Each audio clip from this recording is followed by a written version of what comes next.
Okay बिस्मिल्लाह। तो आज जो हमारा लेसन है it is actually understanding law. तो इसमें हमें जो है हम ये समझने की कोशिश करेंगे कि जो हमारा सिस्टम है, जो गवर्नेंस है, वो किस तरह से चलती है और उसके लिए जो कवानीन जो है वो किस तरह से बनाए जाते हैं। समझ रहे हैं? तो इसको आज हम तफसील से पढ़ेंगे क्योंकि लॉ के बारे में आपने बहुत दफ़ा पढ़ा, बहुत सारा मैंने इसके बारे में बहस किया आपके साथ। सो अंडरस्टैंडिंग लॉ, इसमें अगर आप देखेंगे जो आपकी बुक पर है, आप अपनी बुक को देखिए। आपकी बुक पर जो इसका पहला पैरा दिया हुआ है उसमें इसने 4 क्वेश्चंस रेज किए हैं। आप देखेंगे ये first one is do these laws apply to everyone, number 2 is how do new laws come into being, number 3 is could there be laws that are unpopular or controversial. Then comes the last question, that is what should we as citizens do under such circumstances. तो असल में यही हमें देखना है कि जब हम लॉ को पढ़ेंगे, जब हम लॉ को देखते हैं तो हमें ये देखना है कि हमारे जब इंडिया अभी आज़ाद नहीं हुआ था उस वक्त यहाँ की सूरत हाल, यहाँ की गवर्नमेंट जो है, ब्रिटिश गवर्नमेंट किस तरह चलती थी, उनके पास क्या कवानीन थे। और फिर जब हमने 15 अगस्त 1947 के बाद जब हमें आज़ादी मिली तो आज़ादी के बाद किस तरह से यहाँ डेवलपमेंट जो है लॉ के बारे में किस तरह से हो गई और किस तरह से कॉन्स्टिट्यूशन वगैरह, उसके बारे में, कॉन्स्टिट्यूशन के बारे में हमने पहले ही पढ़ा कि किस तरह से कॉन्स्टिट्यूशन जो है 1946 में ही उसको ड्राफ्ट किया गया। तो अब सबसे पहले हमें यह देखना है कि ये जो कवानीन है इनको हम किस तरह से समझते हैं, कवानीन होते क्या है। So let us start. इसमें understanding laws in ancient India there were innumerable and often overlapping local laws. अगर आप देखेंगे किसी भी कम्युनिटी में, मिसाल के तौर पर यहाँ पर कश्मीर जो है ये मुसलमानों की स्टेट है और हमारे पास बहुत सारे ऐसे कवानीन हैं, अपने इस्लामी कवानीन, जिनकी हम खुद से ही पासदारी करते हैं। बहुत सारी चीज़ें हम खुद से ही मानते हैं कि इस तरह से करना चाहिए, इस तरह से नहीं करना चाहिए।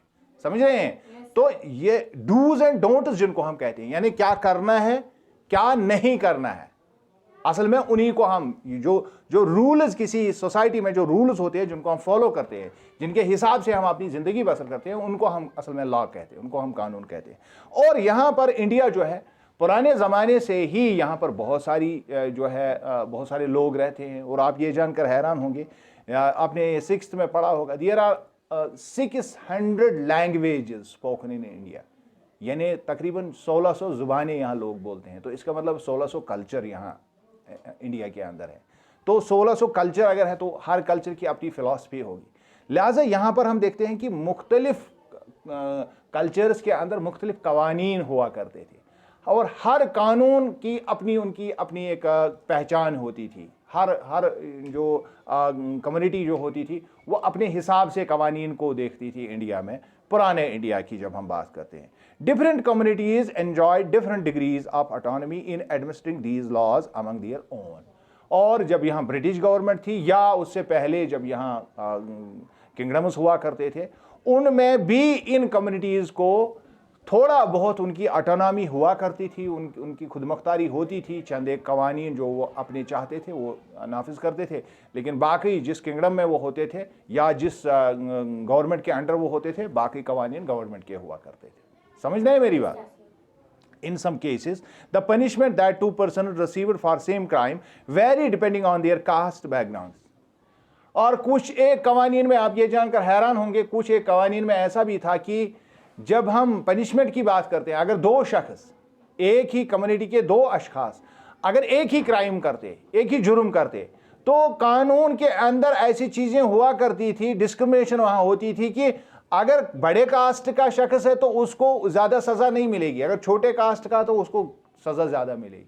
ये भी होता था, यानी इस तरह के भी कानून थे। For example lower caste were more harshly punished. इसमें मिसाल ये है कि जो छोटे कास्ट वाले होते थे, जो हरिजन वगैरह होते थे, यहाँ पर पुराने ज़माने में इनको शूद्राज कहते थे। तो शूद्राज के ऊपर जो है बहुत ज़्यादा हार्शली कवानीन का इम्प्लीमेंटेशन होता था, बहुत ज़्यादा सख्त सज़ाएं उनको देती थी। वही जुर्म अगर कोई बड़ी ज़ात वाला कोई करता तो उसको उस तरह की सज़ा नहीं होती थी, नहीं मिलती थी। This system of law began to further evolving during the colonial period. और फिर जब यहाँ अंग्रेज़ आ गए, जब यहाँ कॉलोनियल पीरियड, साम्राज्यत शुरू हो गई, अंग्रेज़ों ने यहाँ अपना वो निज़ाम संभाला, तो उसके बाद ये आहिस्ता आहिस्ता ये कल्चरल जो सिस्टम था यहाँ पर, जो कल्चरल कवानीन यहाँ पर राइज थे, वो आहिस्ता आहिस्ता तब्दील होने शुरू हो गए। It is often believed that it was the British colonists who introduced the rule of law in India. आमतौर पर हमारा आम लोगों का यही ख्याल है कि जब यहाँ बरतानिया की हुकूमत आ गई तो कानून की जो असल में जिसको हम कहते हैं कानून की हुकूमत, उन्होंने ही यहाँ पर बहाल कर दी, उन्होंने ही यहाँ कानून को राइज किया, उन्होंने ही कवानीन के तहत लोगों को चलाना सिखाया। हालांकि जब हम देखते हैं हिस्टोरियंस इस पर बिलीव नहीं करते हैं। क्यों? Historians have disputed this claim at least on 2 reason. बहुत सारे रीजन इसके हैं, लेकिन कम से कम 2 रीजन पर सारे के सारे हिस्टोरियंस बिलीव करते हैं कि 2 रीजन ऐसे थे जहां पर हम ये कह सकते हैं कि यहां पर रूल ऑफ लॉ अंग्रेजों ने असल में सही तरीके से नाफिज नहीं किया। पहली वजह, first, that colonial law was arbitrary. आपने पहले भी पढ़ा है, जहां पर किसी शख्स को आर्बिट्ररी पावर्स होते हैं तो उसका हुक्म चलता है, जो उसकी मर्जी आए वो करता। तो अंग्रेजों का कानून भी आर्बिट्ररी था, अंग्रेजों का कानून भी आर्बिट्ररी था। मिसाल के तौर पर इसकी मिसाल आप दे सकते हैं दैट सेडिशन एक्ट ऑफ 1870।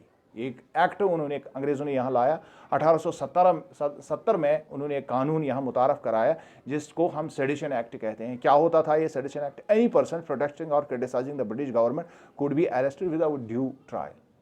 यानी इस कानून के तहत 1870 के इस सेडिशन एक्ट के तहत अगर कोई भी शख्स अंग्रेजों के खिलाफ प्रोटेस्ट करता, जलसा जुलूस करता, उनके खिलाफ आवाज उठाता, उनके जुल्म के खिलाफ बात करता, तो उसको अरेस्ट किया जाता था और किसी भी तरह से उसको अदालत के सामने पेश नहीं किया जाता। जो मर्जी अंग्रेज अफसरों को होती थी वो उसके साथ सजा वो तजवीज़ करते थे, खुद ही देते थे उसको सजा। तो यहाँ सीधी सी बात है कि कानून के तहत उसकी सजा नहीं होती थी, बल्कि उनकी मर्जी के तहत। This is called arbitrary power. क्या कहते हैं? जब किसी की मर्जी चलेगी, समझ रहे हैं? अगर कोई शख्स अपनी मर्जी चलाता है, मन मर्जी का कानून चलाता है, तो उसको आर्बिट्ररी पावर कहते हैं। नंबर 2, तो इस पर ये हो गया पहला नुक्ता कि अंग्रेज अपनी मर्जी से कानून चलाते थे, रूल ऑफ लॉ नहीं होता था। रूल ऑफ लॉ का मतलब है कानून की हुकूमत होनी चाहिए, जो कानून कहता है वही करेंगे।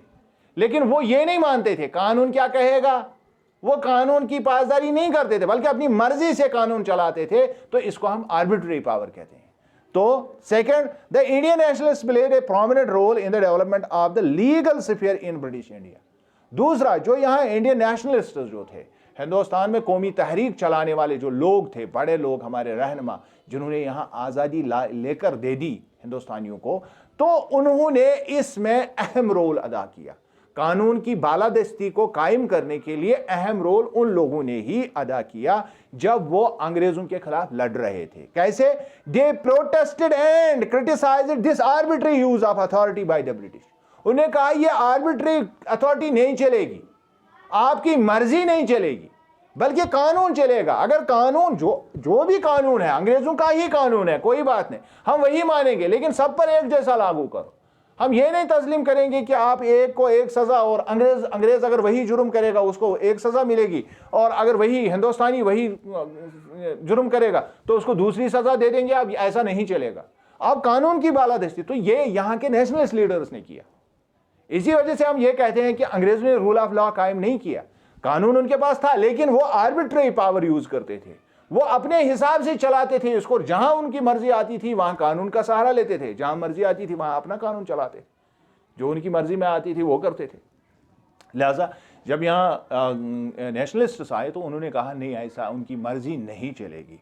They also began fighting for greater equality and wanted to change the ideas of law from a set of rules that they were forced to obey. उन्होंने यहां पर एक खास चीज अंग्रेजों को समझाई। उन्होंने कहा कि एक तो आप हमें जो है इक्वालिटी देते, कानून के सामने बराबरी का हक हमें होना चाहिए। दूसरी बात, आप हम पर कुछ रूल इंपोज करते हैं कि आपको ऐसा करना है, ऐसा नहीं करना है, ये नहीं चलेगा, बल्कि इसकी जगह आप सही कानून लाइए, उस पर आप भी अमल करें और हम भी अमल करेंगे। एक होता है मैं रूल बनाऊंगा कि आपको 10 बजे आना है, मिसाल के तौर पर मैं रूल सुबह बताऊंगा 10 बजे आना, खुद मैं 10:30 बजे आ जाऊंगा। आप कहेंगे सर हमें तो 10 बजे आने के लिए कह रहे हैं, खुद 10:30 बजे आ रहे हैं, ये कौन सा कानून है? समझ रहे मेरी बात? तो अंग्रेज यही करते थे, कानून रूल्स बनाते थे कि हिंदुस्तानी को इस तरह से चलना है, खुद वो कैसे चलेंगे उसका कोई रूल नहीं है। समझ आई बात? तो यहां पर जो हमारे जो यहां लीडर्स थे, नेशनलिस्ट लीडर्स थे, उन्होंने कहा ये नहीं चलेगा, ठीक है हम आपका कानून मानेंगे, हम आपकी मुखालफत इसमें नहीं करेंगे, लेकिन आप वो काम यहां पर करें जो आप हमें बोलने के लिए करते हैं वो आप खुद भी करें, यानी लॉ बनाइए, रूल नहीं लॉ बनाइए। बात समझ रहे हैं? अगर आप हमें किसी चीज पर अमल करने के लिए कह रहे हैं, खुद भी उस पर अमल करो। हम कोई जुर्म कर रहे हैं, उसकी सजा तजवीज कर रहे हैं, वो सजा अपने आप को भी दो अगर आप भी वो गुनाह करेंगे। सो टू द रूल, अच्छा, that they were forced to obey to the rule of law and the idea of justice। और उन्होंने एक और चीज उन्होंने कहा कि यहां पर रूल ऑफ लॉ का मतलब यह होना चाहिए कि हर शख्स को कानून के मुताबिक उसको मिलना चाहिए, उसको इंसाफ मिलना चाहिए। क्या मिलना चाहिए? इंसाफ मिलना चाहिए। ये नहीं होना चाहिए कि हम रूल फॉलो करेंगे और आपको जो मर्जी में आए वो करेंगे। तो जब यहां कानून आप मुतारफ करा रहे हैं तो कानून की बालादस्ती कायम करो, कानून के मुताबिक इंसाफ करो, हमें भी इंसाफ दो और खुद भी इंसाफ से रहो। यह बड़ी लड़ाई थी। पहली लड़ाई असल में आजादी की लड़ाई से पहले की लड़ाई यही थी, कानून की बालादस्ती की लड़ाई। Indian judges and legal professionals also began to play a greater role in making decisions based on justice। और इसमें जो यहाँ के लोग जो थे, जो अंग्रेज़ों की गवर्नमेंट के अंडर जो बहसीत वकील वकला जो हमारे थे, या जजेस जो यहाँ हिंदुस्तानी जजेस जो थे, उन्होंने इसमें काफ़ी बड़ा काम किया। उन्होंने वो भी अंग्रेज़ों के बीच में रुकावट बने। उन्होंने कहा नहीं, अगर ये कानून यहाँ पर ये बात कह रहा है तो अंग्रेज़ पर भी वैसे ही लागू होगा जैसे हिंदुस्तानी पर लागू होगा। तो उन्होंने इसके लिए काफ़ी, यानी जिसको हम जस्टिस कहते हैं, अदल कहते हैं, इंसाफ कहते हैं, इंसाफ की बालादस्ती कायम करने के लिए यहाँ के हिंदुस्तानी जजेस ने, जो अंग्रेज़ों के अंडर काम करते थे वो अंग्रेज़ों के मुलाजिम, यहाँ के वकील का वो वकील थे अंग्रेज़ों के कानून के, लेकिन उन्होंने जस्टिस सिस्टम को मुतारिफ कराया। उन्होंने यहाँ पर हमें सिखाया कि इंसाफ का तकाजा क्या होता है, और अंग्रेज़ों को भी उस पर मजबूर कर दिया। Therefore there were several ways in which Indians played a major role in the evolution of the rule of law during the colonial period। लिहाजा हम ये कह सकते हैं कि अंग्रेज़ों ने नहीं बल्कि हिंदुस्तानियों ने इसके लिए कोशिश की। वो यहाँ पर रूल ऑफ लॉ ले आए, उन्होंने यहाँ कानून की बालादस्ती के लिए काम किया। एक इसमें सबसे प्रोमिनेंट इंडियन नेशनलिस्ट लीडर्स थे, और दूसरा ग्रुप जो हिंदुस्तान के जजेस और यहाँ के वकला जो लीगल प्रोफेशनल्स यहाँ के काम करते थे अंग्रेज़ों की हुकूमत के अंडर, उन्होंने बहुत ज़बरदस्त काम किया इसके लिए। With the adoption of the Constitution, this document served as the foundation on which our representatives began making laws for the country। और फिर जब कॉन्स्टिट्यूशन बना, और आप ये जानते हैं ये भी अंग्रेज़ों की हुकूमत में 1946 में, अभी हम आज़ाद नहीं हुए थे, तो इस पर पहले जो है कॉन्स्टिट्यूएंट असेंबली बनाई गई, और उन्होंने फिर जो डॉक्टर भीमराव अंबेडकर की उसमें उन्होंने कॉन्स्टिट्यूशन की ड्राफ्टिंग कमेटी बनाई, और कॉन्स्टिट्यूशन जो है ड्राफ्ट हुआ। और आप ये जानकर हैरान होंगे कि ज़्यादातर कवानीन वही आज भी हैं जो अंग्रेज़ों के दौरे हुकूमत में थे। कॉन्स्टिट्यूशन में ज़्यादातर कवानीन आज भी वही हैं, लेकिन है तो वो कानून, ये नहीं कि उनकी मर्जी, कोई किसी की अपनी मर्जी चले। तो क्योंकि कानून एक जैसा, हमेशा इंसान के लिए जब कानून बनाता है तो वो इंसान की भलाई को देख के बनाता है, समझ रहे हैं? इसलिए इसमें ज़्यादा फर्क नहीं है। अगर आप दुनिया भर के कवानीन को उठाएंगे हाथ में लेके, तो आप देखेंगे कि हर मुल्क के कानून दूसरे मुल्क के कानून से मिलते जुलते हैं। समझ रहे हैं? क्यों ऐसा क्यों है? क्योंकि इंसानों की ज़रूरत एक जैसी होती है हमेशा, हर जगह पर थोड़ा बहुत इधर उधर डिफरेंस होता है, बल्कि बाकी जो कवानीन होते हैं वो एक जैसे होते हैं। इसी वजह से हमारे कॉन्स्टिट्यूशन में जो ज़्यादातर कवानीन है वो अभी भी अंग्रेज़ों के ही हैं, वो अभी भी यूरोप से लिए गए हैं, कनाडा से लिए गए हैं, अमेरिका से लिए गए हैं, यूरोप के बहुत सारे ममालिक से लिए गए हैं वो कवानीन, और उन्हीं की एक किताब हमने भी बनाई जिसको हम कॉन्स्टिट्यूशन कहते हैं। और आज जो हम कवानीन बनाते हैं वो उन्हीं की बुनियाद, उनको आईना बना के हम आगे चलते हैं। Because it serves at the foundation on which our representatives began making laws for the country। और यही कॉन्स्टिट्यूशन बाद में हमारे लिए एक ऐसा डॉक्यूमेंट बना जिसको नज़र में रखते हुए हम नए कवानीन जो हमारे लोग पार्लियामेंट में बैठते हैं, जिनके बारे में हमने पढ़ा किस तरह कानून किस तरह से बनाए जाते हैं, तो वो हमारे कवानीन अब बनाते हैं। Every year our representatives pass several new laws as well as amend existing ones. और हर साल ये होता है, पार्लियामेंट में नए कवानीन बनाए जाते हैं या पुराने कवानीन को अमेंड किया जाता है, उनमें तब्दीलियां की जाती है, क्योंकि ज़माना बदलता है, ज़माने के साथ साथ कवानीन को भी बदलना पड़ता है। अब सवाल पैदा हो, जो मैंने आपको पहले स्टार्ट में कहा था कि अगर आप देखेंगे शुरू में ही इसने यहां पर कुछ सवालात उठाए। अब इन सवालात का जब आपको जवाब मिलेगा, तसल्ली बख्श जवाब मिलेगा, तो आपको समझ आ जाएगा कि कानून होता क्या, कानून की बालादस्ती होती क्या है। Do laws apply to all? अब सवाल ये है, क्या कानून हर एक पर एक तरह से लागू होता है? ये पहला सवाल है, उसको हम रूल ऑफ लॉ कहते हैं। क्या कहते हैं उसको? The use of authority, power and autonomy in administering personal laws was a clear case of violation of law. अगर हम देखेंगे कि अगर किसी को हम अथॉरिटी देते हैं, किसी को ताकत देते हैं, किसी को ऑटोनॉमी देते हैं अपने हिस्से में, अपने इलाके में चलाने के लिए, इसका मतलब है जो मुल्क का पूरा आईन है उसके साथ हम खिलवाड़ करते हैं, हम कानून के साथ खिलवाड़ करते हैं, क्योंकि हम एक को कहते हैं कि आप इस तरह से चलो और दूसरे को कहते हैं नहीं आपको इस तरह से चलना है। बात समझ रहे हैं? So as such the members of the Constituent Assembly were agreed that there should be no arbitrary exercise of power in India, independent India।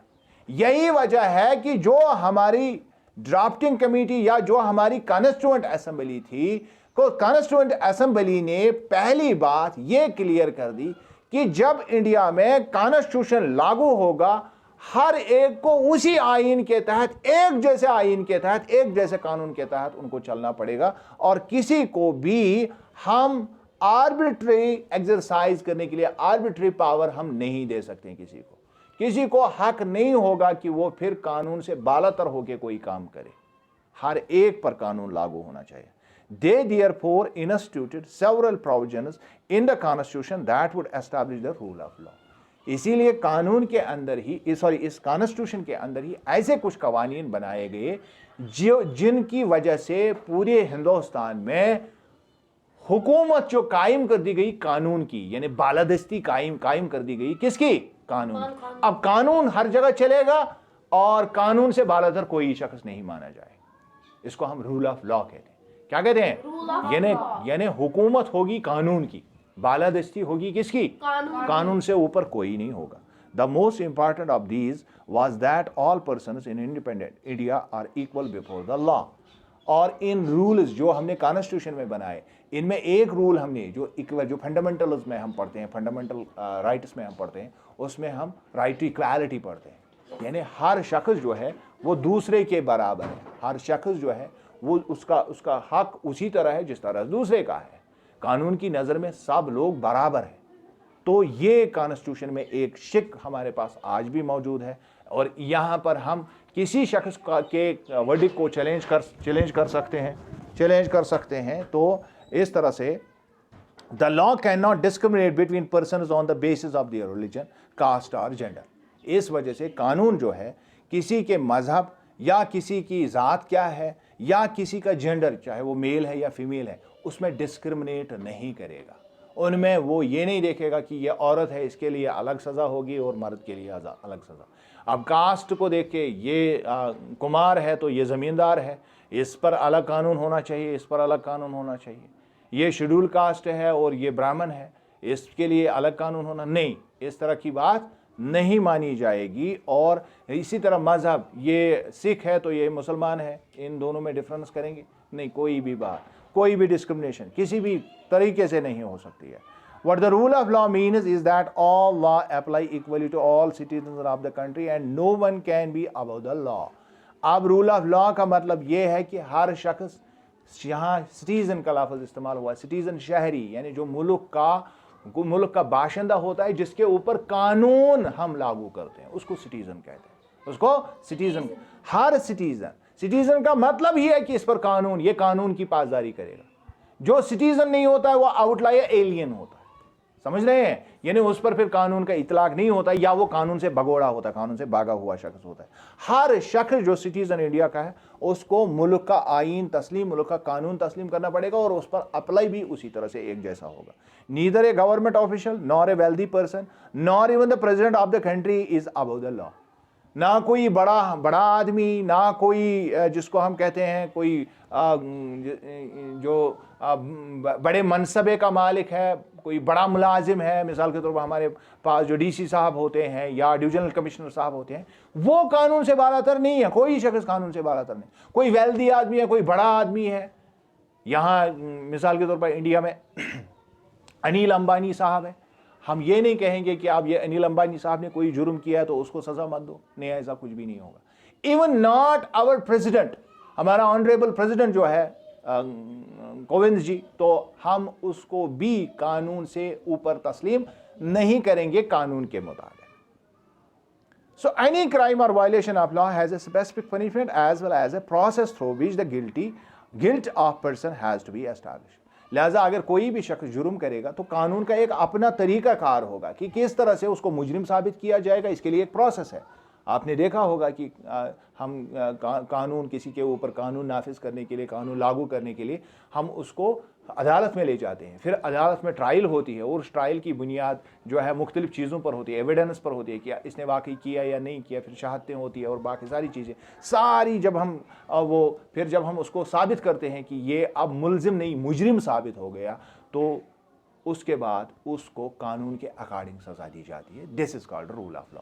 तो इस तरह से हर एक पर जो कानून है वो हर एक पर एक जैसा नाफिज होता है। उसके बाद अब दूसरा, इसी का जो दूसरा पहलू है, दूसरा क्वेश्चन जो हमारे दिमाग में, how do new laws come about? नए लॉज किस तरह से बनते हैं, किस तरह से पार्लियामेंट जो है नए कवानीन बनाता है। The parliament has an important role in making new laws. Parliament का एक अहम रोल होता है नए कवानीन बनाने के लिए। There are groups in society that raise the demand for a particular law. हमारी सोसाइटी में भी बहुत सारे लोग ऐसे होते हैं जो किसी कानून की ख्वाहिश करते हैं, उनको कोई मसला होता है, वो कहते हैं इस पर कानून बनाया जाए। तो वो ये ख्वाहिश किनके सामने रखते हैं? अपने रिप्रेजेंटेटिव्स, पार्लियामेंटेरियंस के सामने हम ये बात रखते हैं। अपने एमएलए को कहते हैं या एमपी को हम कहते हैं कि हमारे लिए ये मसला है, इसको हल करो। And the parliament is always sensitive to the problems faced by the people. और पार्लियामेंट हमेशा लोगों का ख्याल रखती है, वो सेंसिटिव होती है इस मामले में। क्यों? क्योंकि पार्लियामेंट में बैठे हुए लोग हमने ही चुने होते हैं, उनको अगले इलेक्शन में हमारे पास फिर आना पड़ता है, इसलिए वो सेंसिटिव हमारी मामलात में होते हैं। यही तो मैंने पहले कहा कि किस तरह से हम डायरेक्टली हुकूमत में किस तरह से हम इन्वॉल्व हो जाते हैं। Because the role of citizen is crucial in helping parliament frame different concerns that people might have into laws. कानून के अंदर हमारे क्या कंसर्न्स हैं, हमारे क्या मुतालबात हैं, उनके बारे में पार्लियामेंट बहुत ही ज्यादा संजीदा होती है। उनका ये काम ही होता है कि लोग किस कानून को चाहते हैं, उनको कौन सी तब्दीली चाहिए, उनको क्या चाहिए, वो इस बारे में काफ़ी ज़्यादा कंसर्न्ड होते हैं, वो इस बारे में बहुत संजीदा होते हैं। From establishing the need for a new law to it is being passed at every stage of the process, the voice of the citizen is crucial element. और जब कानून की प्रक्रिया शुरू होती है, कोई कानून जब नया बनाना होता है या किसी एग्जिस्टिंग कानून को अगर हम अमेंडमेंट करते हैं, तो उसमें लोगों की आवाज़ बहुत अहम रोल अदा करती है। मिसाल के तौर पर आपने पिछले दिनों जो यहाँ पर फार्म लॉज बनाए गए, तो उसमें आपने देखा कि पूरे इंडिया में जो है हंगामा हो गया।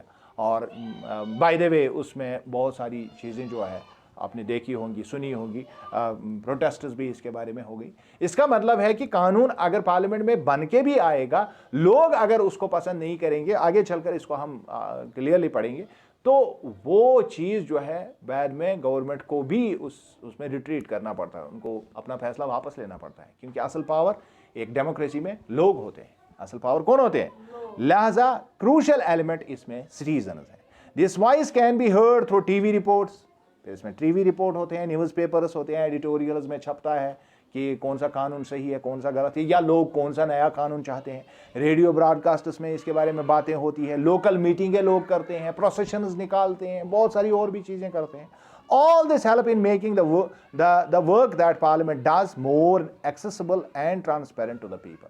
और ये सारे के सारी चीज़ें जो है लोग जो है इस तरीके से पार्लियामेंट को कंट्रोल में रखते हैं और पार्लियामेंट एक ट्रांसपेरेंट कानून बनाने में कामयाब हो जाता है। उनको पता चलता है कि लोग चाहते क्या है। अनपॉपुलर एंड कंट्रोवर्शियल लॉ, फर्ज कर लीजिए जो मैं अभी बोलता था कि चंद ग्लास पार्लियामेंट ने पास किए, अब लोगों को वो पसंद नहीं है, लोगों को वो मान लीजिए वो पसंद नहीं है, तो क्या क्या हो जाएगा, इससे क्या होगा? In a democracy like ours citizens can express their unwillingness to accept repressive laws framed by the parliament and can put pressure on the parliament for a change. जब डेमोक्रेसी होगी तो वहां पर लोगों का पहला हक ही यही है कि अगर कोई भी काम हमारे रिप्रेजेंटेटिव्स, हमारी पार्लियामेंट, क्योंकि वो हमने बनाई होती है वोट के जरिए से, अगर वो कोई भी गलत कानून पास करेंगे, हमें लगता है कि हमारे लिए मुश्किल कानून है, हार्श कानून है, हमारी जो जो जो जो हमारा जिंदगी है उसमें ये किसी तरह से ये मुखल हो रहा है, ये उसमें दखल अंदाजी है हमारी नॉर्मल जिंदगी में, तो हम ऐसे कानून के खिलाफ जो है गवर्नमेंट के ऊपर प्रेशर डाल सकते हैं ताकि वो उसको चेंज करे, उसको बदल दे। The laws turn out to be unpopular when a large number of people began to feel that a wrong law has been passed. और कोई ऐसा कानून उसको अनपॉपुलर कहते हैं, यानी ये कानून जो है लोग नापसंद इसको करते हैं, जिस कानून के बारे में ज़्यादातर लोग जो है वो अपनी राय दूसरी रखते हैं, यानी वो कहते हैं कि ये कानून जो है ये हमें तस्लीम नहीं है, तो ये अनपॉपुलर कानून कहा जाता है।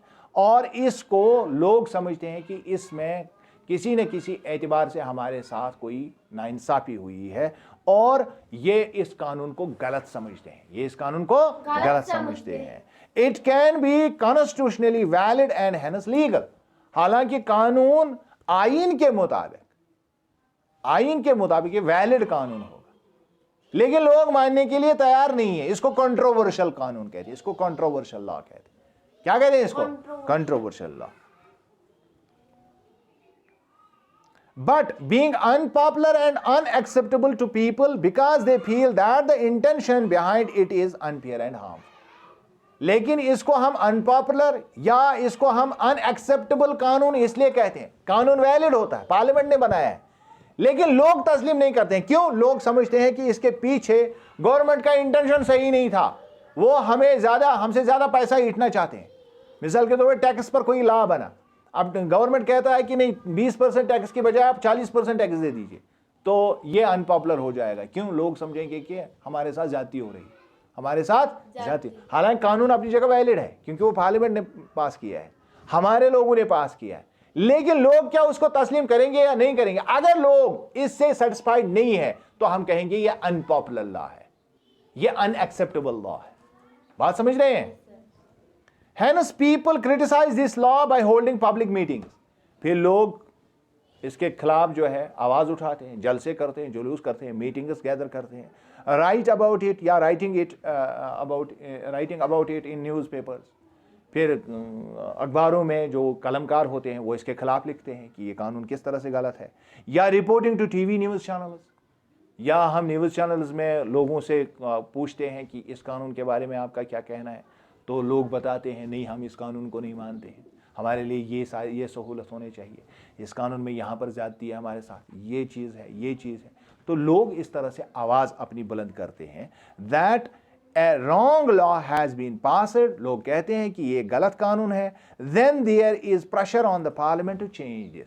फिर पार्लियामेंट पर तब्दीली करने के लिए प्रेशर आ जाता है और पार्लियामेंट मजबूर हो जाती है इसको चेंज करने के लिए। बात समझ में आई? तो ये था, इस तरह से हम कानून को समझते हैं कि रूल ऑफ लॉ क्या होता है, कानून बनते कैसे हैं, कोई अनपॉपुलर कानून होगा तो हम चेंज कैसे कर सकते हैं। ये 2-3 चीज़ इसमें है। तो इंशाल्लाह इसको एक मरतबा फिर मैं आपको, पहले भी मैंने थोड़ा सा इसके बारे में बातें की, इसको मैं एक मरतबा फिर आपको समझाऊँगा और इंशाल्लाह ये लेसन जो है क्लियर हो जाए।